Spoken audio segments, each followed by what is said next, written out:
Good day, everybody.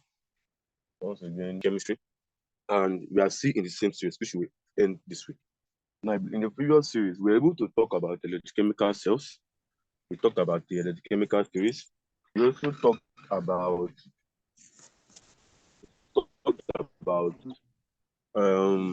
how those factors affect them too.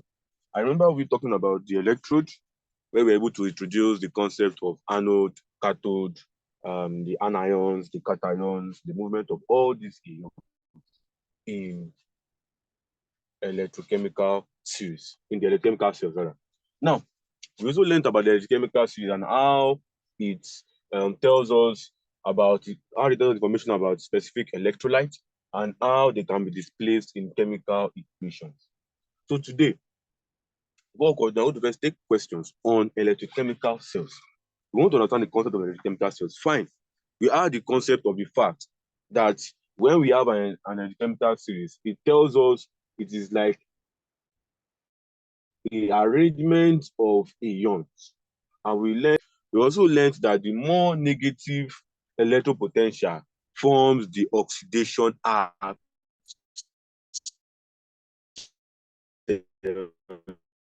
equation. That the most negative oxidation absent. Also able to understand the concept of oxidation, reduction, and the formation of what they call net chemical equation. We also try to relate the concept of electrochemical series and how we can easily pick ions.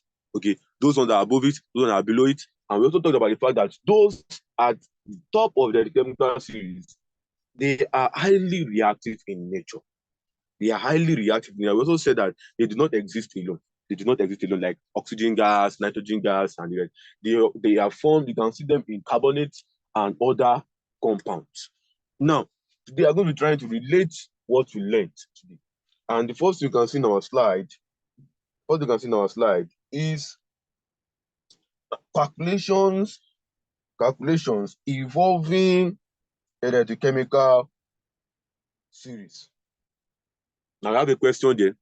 And electrochemical cell, zinc, now you can see how it is written. That's what they call a cell notation.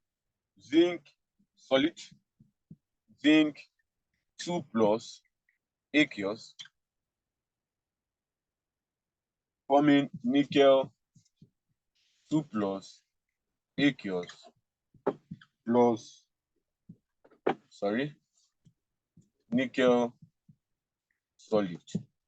This is what they call a cell notation. And we are told here, and in this cell notation, this is what they call the cell boundary, more like the salt bridge. The cell boundary or the salt bridge. Now they said this chemical cell, this was set up in the laboratory. A salt bridge was connected between the two half cells. The standard electrode potential for zinc and nickel were as follows. So we told that the E naught of zinc is minus 0.6 volts and the E naught for nickel is minus 0.25 volts.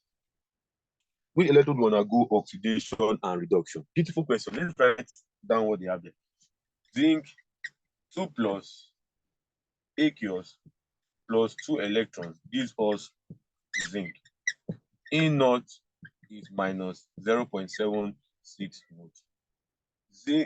Nickel 2 plus aqueous plus 2 electrons gives us nickel E naught minus 0.25 volts. For what we learned today, guys, on what we learned about the concept of half cell equations, and what was that, we were able to know to say the fact that the most negative electropotential forms the oxidation half cell.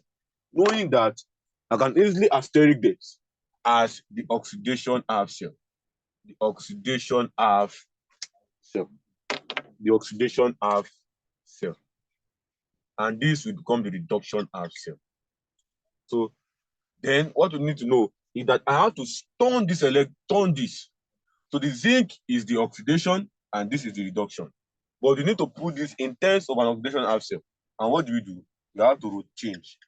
That will be zinc solid giving us zinc 2 plus aqueous plus 2 electrons. This is what they call an oxidation half cell. Oxidation half cell. This is reduction.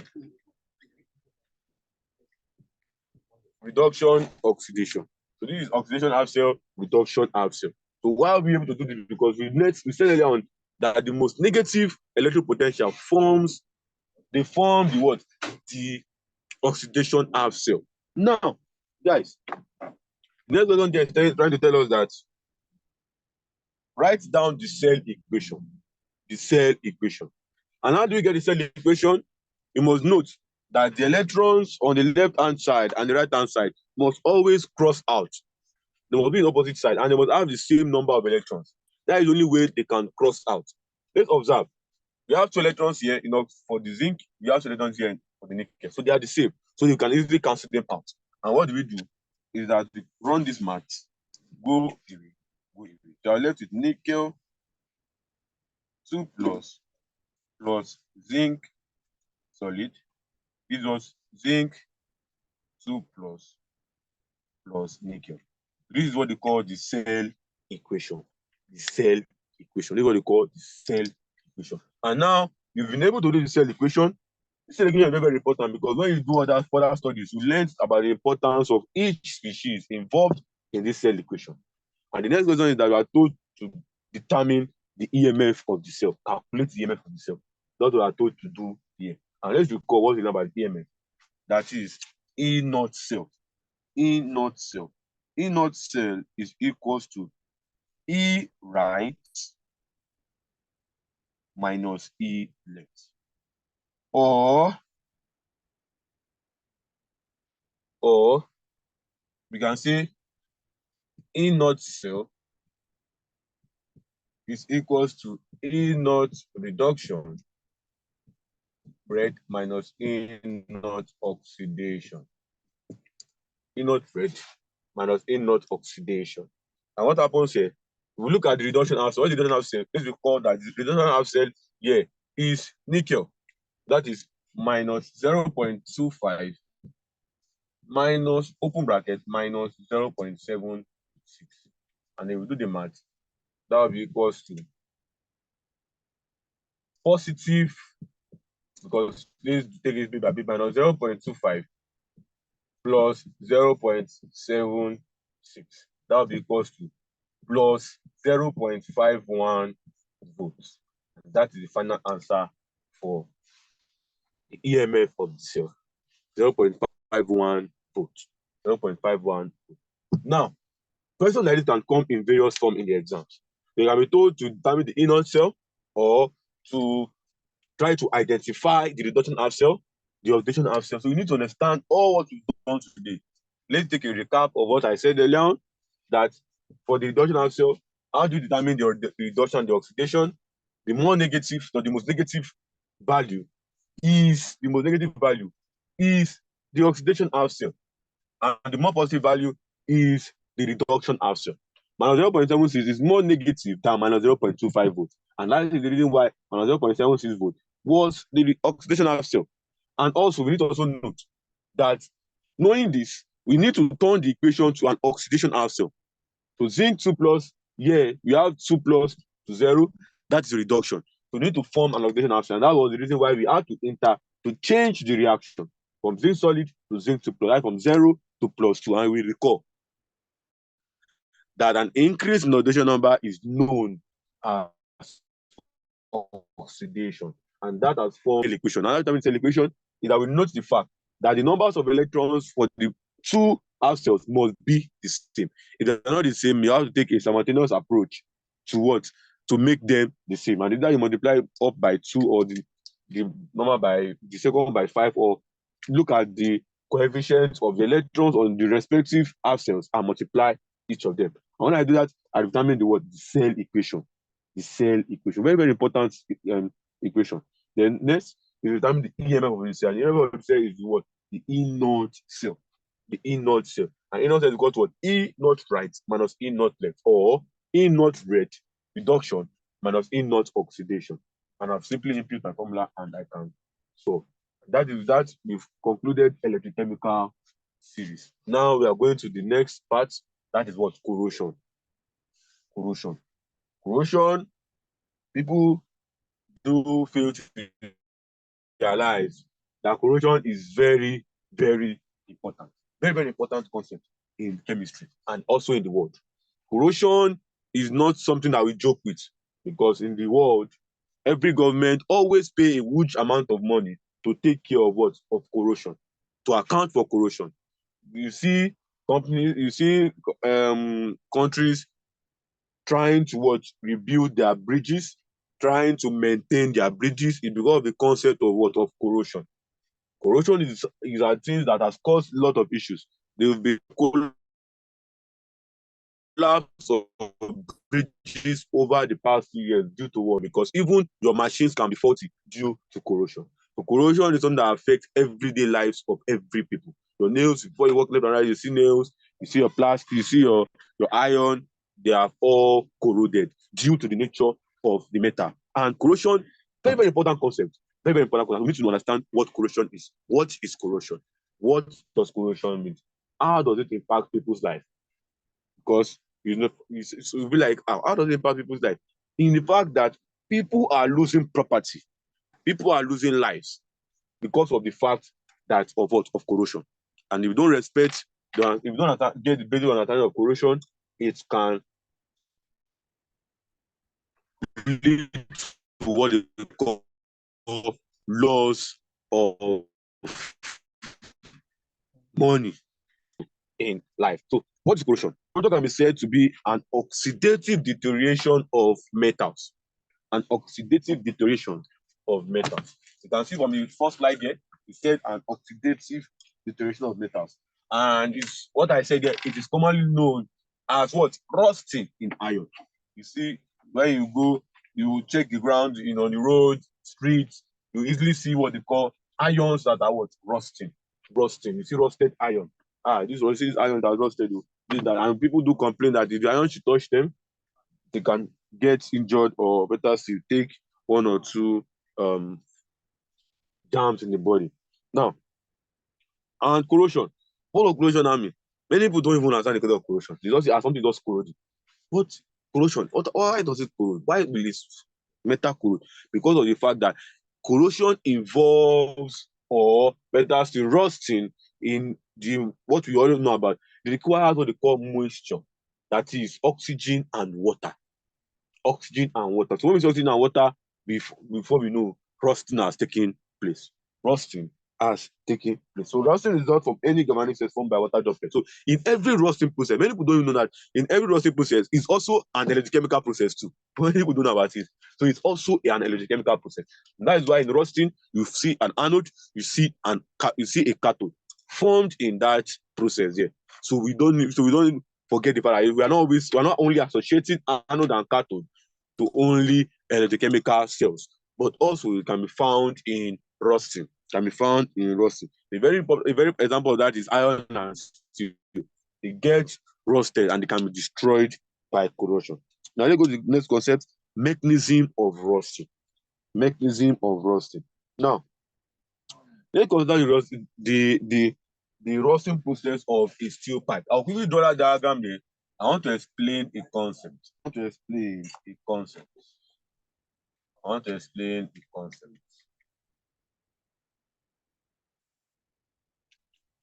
Please assume that this is what?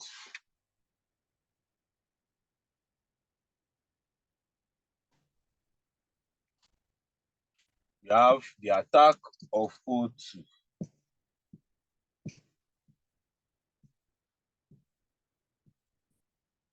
We have the attack of O2. Now, in this place, we have what we call water droplet. This is a water droplet. Water droplet. Water droplet. Water droplet. And all these things that you see that is here are called the rust. The rust. They are called the rust. You can see here, this itself, the surface itself is a steel. A steel is a steel. But this thing you can see here is the fact that rusting spreads. rusting spreads. So the more exposure to moisture, the more it rusts. Rusting spreads. Now, this is the concept of rusting. This is the concept of rusting. And what do you observe is that the metal is the cathode, the water droplet forms the anode, and this is the what? Cathode again. Now let's understand this concept very, very well. Very, very well. Now, at the edge of the droplet, we can see molecular oxygen is reduced to OH minus ion. Is reduced to OH minus ion. Or better say, let's not go further. Let's start. This process here is accelerated by the more moisture that it sees. So the more if they get exposed to moisture, the more rusting process continues in the seal. Now, at the edge of the droplets, you can see that the part of the ion there is exposed, and that is what forms what? Rust. And that is what forms rust. So at the center of the droplet, the metal acts as what? The anode. I said that earlier on, the metal acts as the anode and gets oxidized. Only when I get oxidized, it gets what? Corroded. So the metal acts as the anode, and what happens? It's the metal gets what? Corroded. And how does it get corroded? It gets corroded by what? Becoming what? Oxidized. So what is the cathode in this process here? The cathode in this process here is the part of the ion that is exposed to the moisture. That is the cathode. The part of the ion that is exposed to the ion. That is the cathode. The part of the ion that is exposed to the rusting. So when you have the cathode, that means this place here is the cathode, and in the metal droplets, the water droplet is where we have the exchange of ions, and where we observe it, you get the ion being oxidized is what is known as what? The anode. And let's go to more reactions involving here. So at the edge of the droplet, molecular oxygen is reduced to OH minus ion. That is O2 gas plus 2H2O plus 4 electrons will give us 2OH minus. Sorry, 4OH minus. 4OH minus. 4OH minus. So, and at the center of the droplet, metallic ion is reduced to Fe2 plus. At the center of the ion, know that this place is exposed the cathode, but how does the anode there? How does it happen here? Is that at the center of the droplet, metallic ion, that is 2Fe, giving us 2Fe2 plus 4 electrons. To get oxidized, the metallic ion is oxidized to what? Fe2 plus. Now, inside the droplet, we need to understand that Fe2 plus now combines with the OH. And that's how we are forming our rusting. So the Fe2 combines with OH to form what they call iron hydroxide. To form iron hydroxide. Let me give that equation. Fe2 plus 2OH minus give us 2FeOH. 2FeOH2.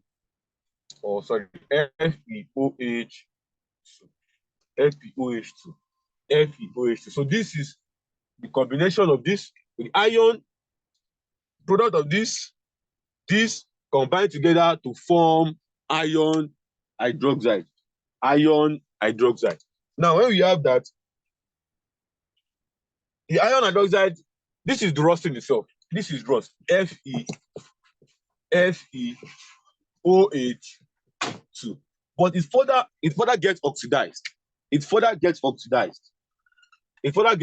what happens when it further gets oxidized is that 4FeOH2 plus O2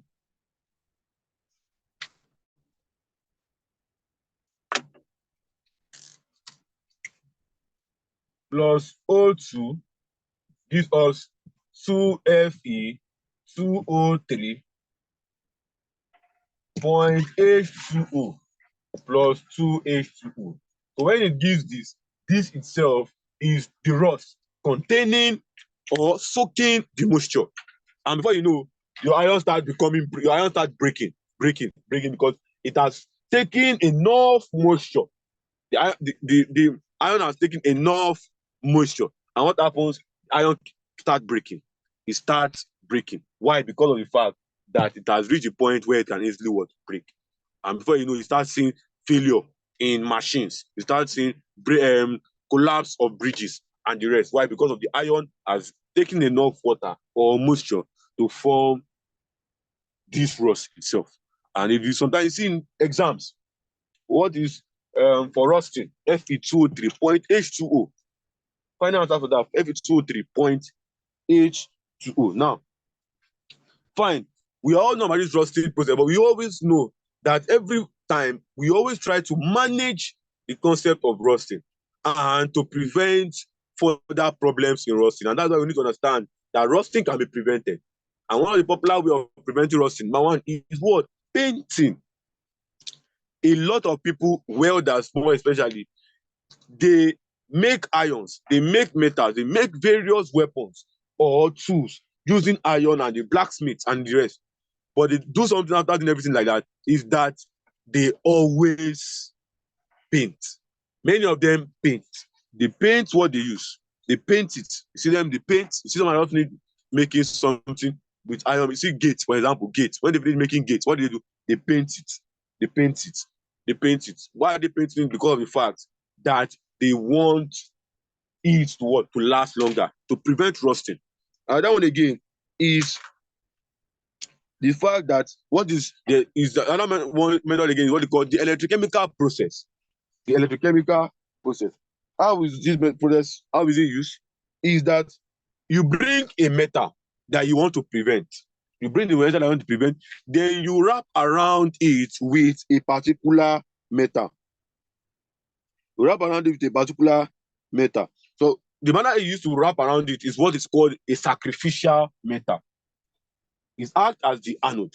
And that metal is what gets corroded first before the metal you are protecting. You see, one beauty of a chemical process, and that is one, and that metal is picked based on it gets that the metal is picked based on the fact that it easily can be oxidized. And that is what you learn to your chemical series. So you pick metal that are below or bottom of the series from what you learned earlier on. So those metals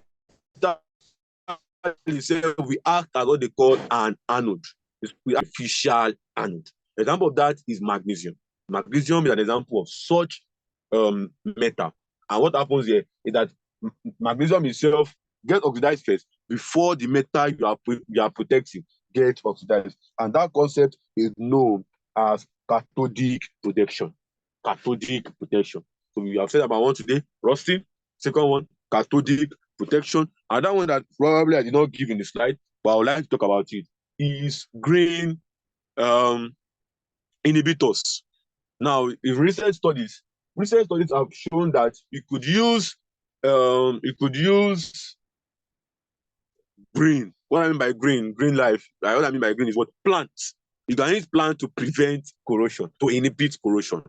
And it's used very, very well in many chemical processes. What do? You get a plant. It can be carrot leaf, it can be a lot of leaves. So what do? You use them as what? As an inhibitor to prevent corrosion. And one thing about such method is that I like about the method is the fact that it is eco-friendly. What I mean is eco-friendly, it does not cause global warming. And that is one of the things that everybody will want to also use in the nearest future because of the potentials of such method use, which can be used in preventing what? Rusting. So it's something that is very important to people. Let's see how we can go in the whole world. Now, the next thing we need to consider here now is conductors and insulators. Conductors and insulators. Now, we say somebody will say something that, oh, okay, I want to go and probably plug wire or something in light, and person does happen to get shocked. The reason why you can get shocked is because of the fact that your body can conduct electricity. That is, your body can allow the passage of electricity. And that is what is known as what they call conductors. we have conductors. Conductor is a substance that allows the passage of electricity. So it allows the passage of electricity through. So examples, you need to know that conductors can be divided into two. One, metallic conductor, and number two, electrolyte. Metallic conductor in the sense of metals. Many metals are good conductors of electricity, and that is one of the properties of metals. Number one, good conductors of electricity. So you have your metallic conductors like iron, like steel, and the rest. Electrolyte. What are electrolyte? What are the electrolyte itself? Electrolyte acts as what they call a substance, either in molten state or in solution, that can allow the passage of electricity. That can allow the passage of what? Electricity. I think we saw talk about something like that earlier on in this series. Or let's talk about it more again. Now, electrolyte, like I said, two things are important there. They can be in molten or what? Solution form. Molten or solution form. Example of such is what? When you have your NaCl in water. NaCl in water. When you have NaCl in water, it can act as what I call an electrolyte. Another one again, which is probably found in car batteries, is aqueous sulfuric acid.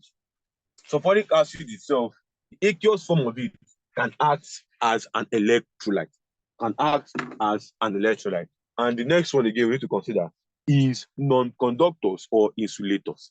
What are non-conductor insulators? They are substances that do not allow the passage of what? Of electricity. Example of something like that is earth, wood, air. They are non-conductors. And that is the reason why you see that most of the times, if you want to probably you see people, they pass wire to the ground. Why? Because they feel that the ground is a good insulator. And that's why you're able to what? To put wires, put everything on the ground, to bury everything on the ground. Because the fact that we observe that it might not shock someone except exposure to people. And that is what conductors and insulators is all about. Now we can now start the concept of electrolysis. The beauty of everything, the last one and we need to know that the reason why we are doing this topic is electrolysis. Electrolysis, very important concept. And what is electrolysis? Now you see that there's a lot of people that have a long definition of electrolysis, but you need to understand the basis of electrolysis. It's all what we talked about in this series. So this series has been broken down to further explain electrolysis. And remember, we talked about anode, cathode, electrolyte, all these things, salt bridge, all these are components that explains the concept of what? Of electrolysis. And what is electrolysis? We can say electrolysis, or first of all, electrolysis is a redox reaction. You need to know that it is a redox reaction. What is a redox reaction? What we've learned earlier on in the series, reduction and what? Oxidation. That is occurring simultaneously. We talked about that in the series, simultaneously. Now, we need to know that usually the electrodes are chemically inert materials, such as graphite and platinum. Now, the anode and the cathode are also part of this electrolysis there. So, what is now an electrolysis? So, an electrolysis can be said to be the chemical decomposition. Electrolysis can be said to be chemical decomposition of an electrolyte. Due to the passage of what? Due to the passage of electric current. Thus, a simple thing we talked about. So, electrolysis is something that is very, very broad. And I thought this class is more like an introduction, because I'm going to talk about it in a wider view in the last day of the series. And factors affecting this electrolysis or a reaction at the electrode, number one is that physical state of the electrolyte. So we need to know that an electrolyte is a non-conductor. So we need to note about all these things. So an electrolyte can easily work with us, that because it will allow the passage of electricity and not like your other insulators. Now, standard electric potential of competing species, yes. Electric potential is very, very important too. So we need to know which of this one we compete, which of them we knock out the other ions. The third one is also concentration of ions. Very, very important. Now, ionic theory. The ionic theory was proposed by Arrhenius.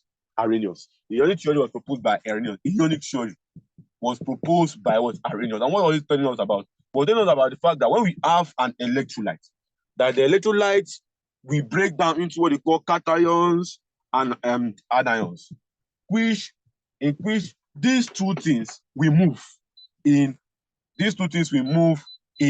the reaction. And this is what they bring about what they call electrolysis. So next class, guys, we'll be talking about the mechanism of this itself. Mechanism. So guys, thanks for your time. I really appreciate we meet in the last day of the series. Thank you.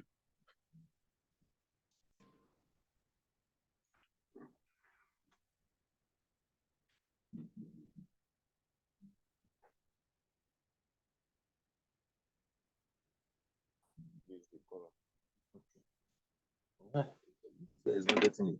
Not you want word, but we're just struggling with it. Oh, the feel. it's not hard now. No. King, you know, go collect and down. Maybe go teach you. Let me do one for you. Go collect and down.